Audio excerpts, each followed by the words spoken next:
What's going on, everybody? It's your boy DC NBA here, and today we are back with another video. And in today's video, I'm going to be breaking down kind of some of the major signings in free agency and just kind of giving you guys my genuine reactions to them and how I feel about the signings. If you guys enjoy, please make sure you like, comment, subscribe, and click the notification bell to never miss a video. But let's get right into it. Okay, so first off, we are going to be talking about Lonzo Ball.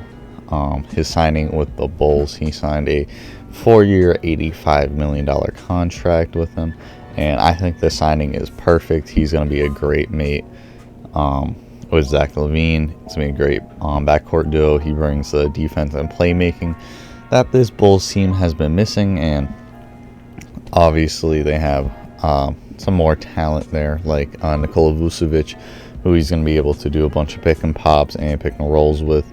Very exciting to see how that goes.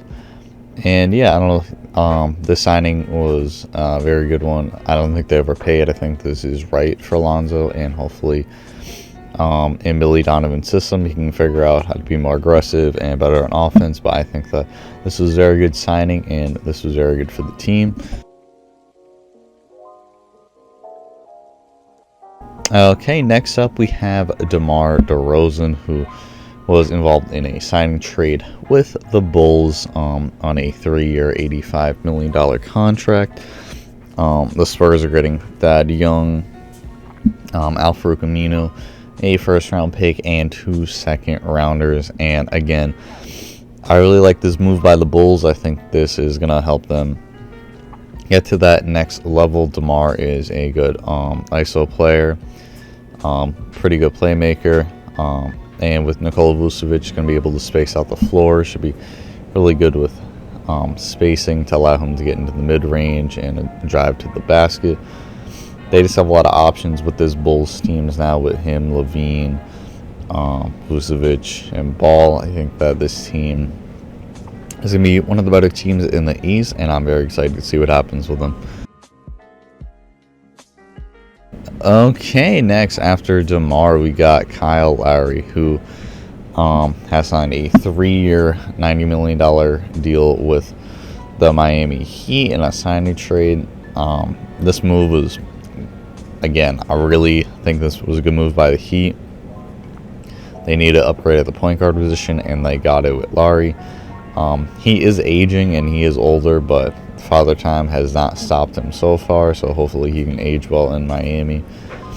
But yeah, him, Butler, and Bam seems like they're going to be a really good trio. I'm very excited to see that. And they should be one of the top teams in the East, and just very excited to see how this new trio works out.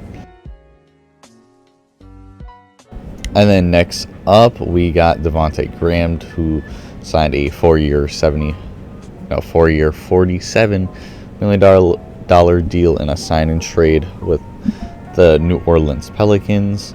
The Pelicans are sending the Hornets a first-round pick in next year's draft. But I personally think that the Pelicans should have kept the Ball, but they didn't. So I think this is a good enough replacement. He doesn't bring everything that Ball did, but he's still going to provide spacing and all-ball creation. So hopefully he is able to work out with Zion and Brandon Ingram. He is a pretty good playmaker, so hopefully he can just fit right in and leave off where Lonzo did. But again, really wish that they kept him, and so does Zion, so hopefully he works out before he leaves. So next up we have Kemba Walker, who has been probably the most surprising signing of the offseason. He got bought out by the Thunder and then signed with the Knicks, and I personally, this move surprised me a lot, but I think it's a really good move by the Knicks. I think this is also a good move for Kemba. He's going to a big city. He's going to be in his hometown. I think that it'll be good for him, and that he had a really bad season last year, to down year, so hopefully he can join the Knicks and help them, maybe top seed in the East, really push for the playoffs, and hopefully get past the second round. He is going to have to be sharing the ball with the likes of Derrick Rose, R.J. Barrett, Julius Randle, and Emmanuel Quickly, but I think that he'll probably do pretty good in the off-ball role. Tibbs has been a pretty good coach with the Knicks, so I expect a lot.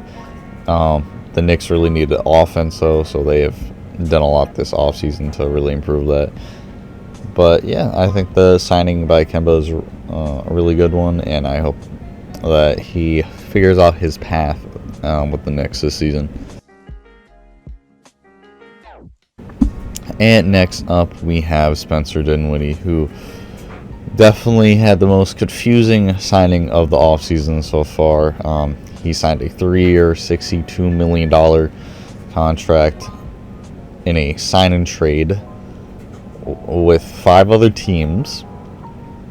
And this includes the Russell Westbrook trade, and also there's some other teams kind of just thrown in, just some second-round picks, some low-end guys is thrown in there. But yeah, I think that him and Beal are going to make a really good backcourt. He is coming off a ACL tear, but I think that, a season ago he was averaging almost 20 points a game. I think that he can put up similar production. And yeah, the Wizards are going to have a lot of chemistry issues. I feel like they're going to have to get everything situated, but once they do, they definitely can push for the playoffs and be one of the... I think their ceiling's probably like maybe a 5th seed, but this team definitely should be better than last season. They have a lot more depth, and I'm excited to see how everything turns out with them. And for the last signing, we have Chris Paul. He's only re-signing I'm really going to talk about, because I think that this one's kind of iffy. But he re-signed to the Suns on a 4-year, $120 million contract. And I like this contract because when you break it down, the first 2 years are guaranteed. The third year, about only half of it is guaranteed. And then the 4th year is a team option. So the Suns really do have a lot of flexibility with Chris Paul. And I think they needed to bring him back because he's, helped them get to the finals. I don't think that you can just get rid of that after not making the playoffs for like 6-7 years and being one of the worst teams in the league. Chris Paul really helped them come back to relevancy. And I think that it's also a win for Chris Paul. He gets his long-term deal, which more than likely they're not going to accept a 40-year-old Chris Paul's team option, but I think that this is a win-win for both teams, and I think that in the end it'll work out for both of them. And so that's all the signings I'm going to talk about in today's video. If you guys want to see a part 2, there's still a lot that I could go over if you guys want. Just let me know in the comments below. And yeah, if you guys enjoyed, please make sure you like, comment, subscribe, and click the notification bell to never miss a video. Without further ado, thank you guys for watching, and have a great day. Thank you.